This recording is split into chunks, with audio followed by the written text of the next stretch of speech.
Hi folks, this is Nate Piekos of Blambot, and I thought I would show you how to use an Ames guide for lettering comics. So this is an Ames guide, and back in the day, before digital lettering became the standard, letterers used to rule the lines on original artwork with an Ames guide. And what this tool does is it allows you to make uniformly spaced lines in pencil for not just the dialogue lettering, but the space between the lines of dialogue called leading. I realize this is clear and it's probably a little difficult to see. So I made this. So this is what the Ames guide looks like, when you're not looking through a clear piece of plastic. So most letterers this wheel rotates. Most letterers set the wheel at 3.5, so somewhere between 3 and 4 here. And you would tape the original art to your board. You would put a T-square against the art and the Ames guide against the T-square. The Ames guide slides back and forth against the T-square, and you put your pencils in this bottom row of holes right here. And so as the Ames guide slides back and forth, you draw your lines. And I'm going to show you how to do that on an actual piece of Bristol board with the Ames guide. So you can still get an Ames guide as well. You can buy them on Amazon or art supply stores or anything. They're probably about $6 or $8. But let me show you how this actually works. So let's talk about functionality a little bit. So you've got your Ames guide, and it's at 3.5, and I put this piece of tape here years ago so it wouldn't move. And we're going to use the bottom row of holes, but we're not going to use all the holes. Let me grab this here so it's easier to see. So on the bottom row, some of the holes have these little arcs. Those are the ones you're going to use. You're going to skip the first hole here, and that's important. Remember that. It'll factor in later. So you're going to use the ones I've marked in green here. So it's, you're going to skip just the ones with the arc.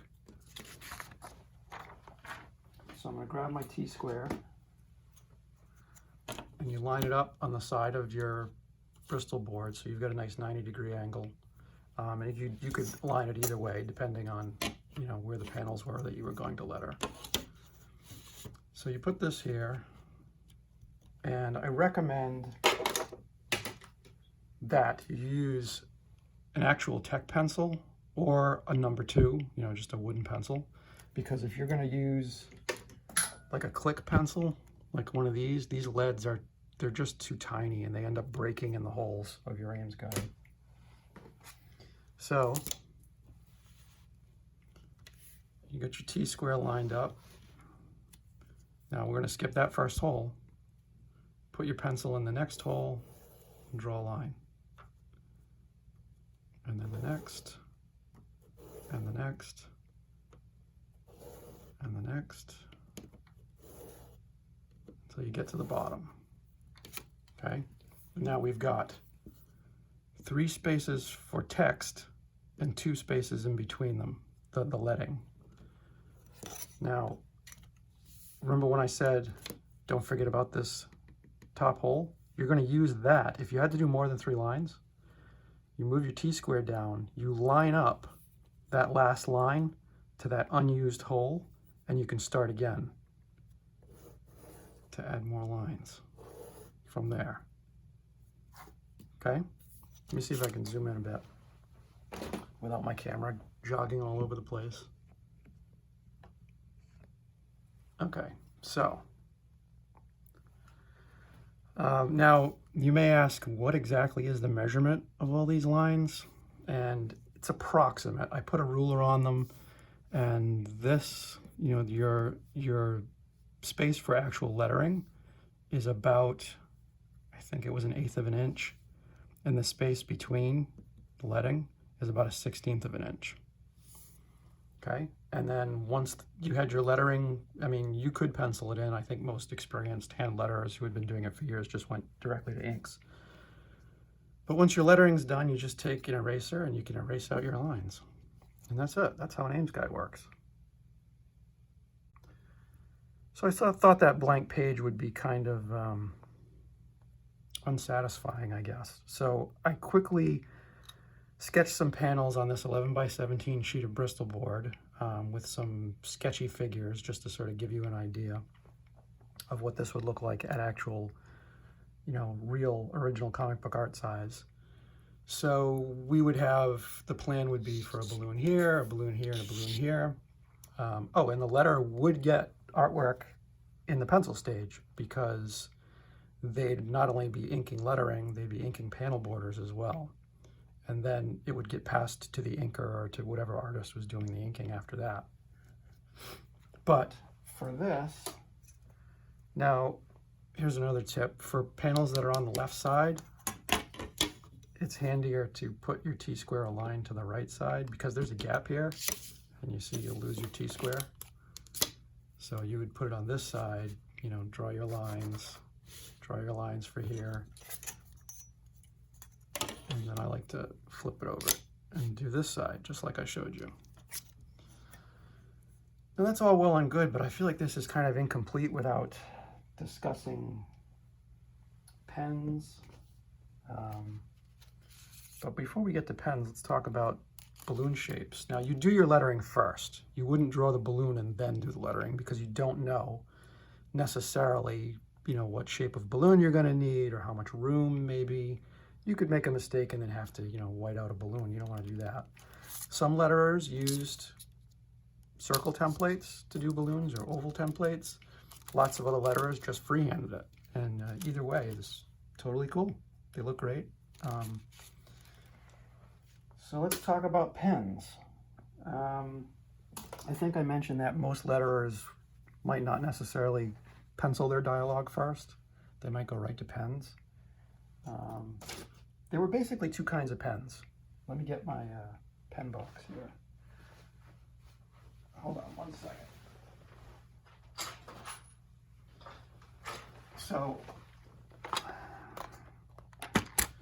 I know, I'm ridiculously organized. But, so a lot of letterers used the Hunt 107. Dig that out. I've got one in here somewhere, and I'm trying to do this one-handed. So this is a Hunt 107. It's very small. It's probably pretty hard to see. And letterers wouldn't just use the Hunt 107 as it is. It's a calligraphy nib, so it's got a flat edge to it. But a lot of letterers would take a piece of sandpaper and sand a 45-degree angle to this, so that when you'd use it this way, you'd get thin strokes going up and down and thick strokes going left to right. Check out some of your favorite hand letterers and see if you can notice, you know, thick and thin variation on their dialogue. So that's the 107. To get a similar look as the 107, you could use a C nib. I think maybe a C6. That's this one right here. Right there. For bold, you could actually use a B nib and maybe a B5. That's too big. These are poster nibs. B nibs have round points, so they're uniform no matter which way you're drawing with them. It's like, it almost looks like a dot. If you were to put a dot on, if you were to tap the page with this after dipping it in ink, you'd get almost, you know, a perfect little tiny circle. So B nibs, a slightly thicker B nib would be good for bolds if you're using a C nib, like a calligraphy nib. Lots of letterers, myself included, preferred tech pens. And here I've got a vintage set of, I think these are from the 80s. I got these on eBay years ago. Tech pens. Much like a B nib, oops, it creates a dot. I'm dropping everything today. So the point of these are round. Now this is filled with a cartridge with ink. Now, I have to admit, I'm pretty lazy. I hate cleaning these. and you got to keep them clean because they clog pretty fast. So these days they make a lot of good alternatives. I mean, they're not going to be as perfectly uniform as one of these tech pens, and there are a lot of different kinds of tech pens. There are these, there's the rapidographs. What else?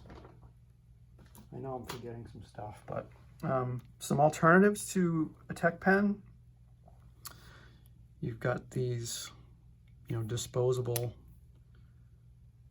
almost round point, and they're almost as good, not quite, but I have to admit I tend to use these if I'm designing fonts or I'm messing around. I don't really do much hand lettering anymore. It just takes too long. It would be too expensive to do it, as far as, you know, what I'd have to charge a publisher. But let's see, there are a lot of companies that make good ones. Copic makes good ones. Faber-Castell.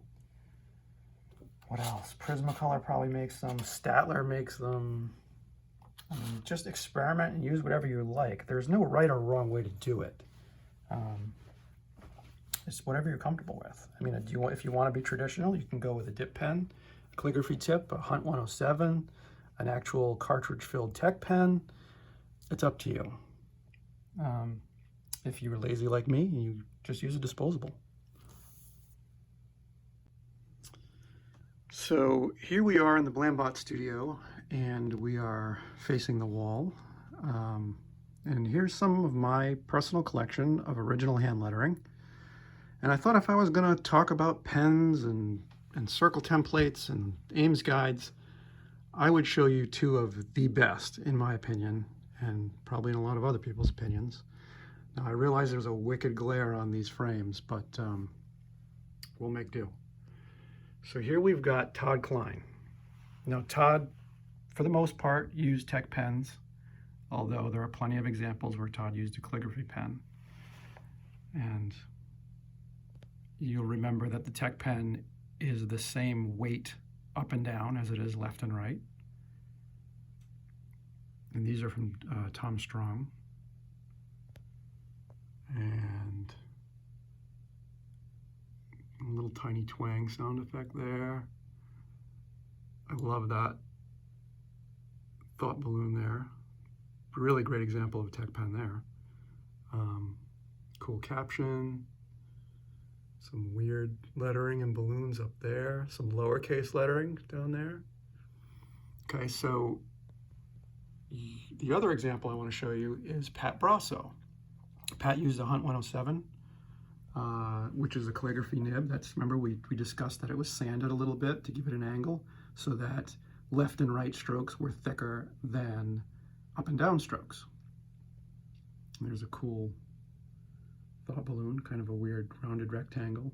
Now you'll notice these are all on vellum, so there's no original art below these. Sort of later in the era of hand lettering, sometimes comics would be lettered on vellum. The lettering would be done on vellum that would be overlaid over the original art, the inks. There's a gorgeous crash by Pat. You'll also notice that Pat here is using circle templates on those balloons on the left there. And that's pretty much it. I hope you've enjoyed this little discussion. Thanks for coming along.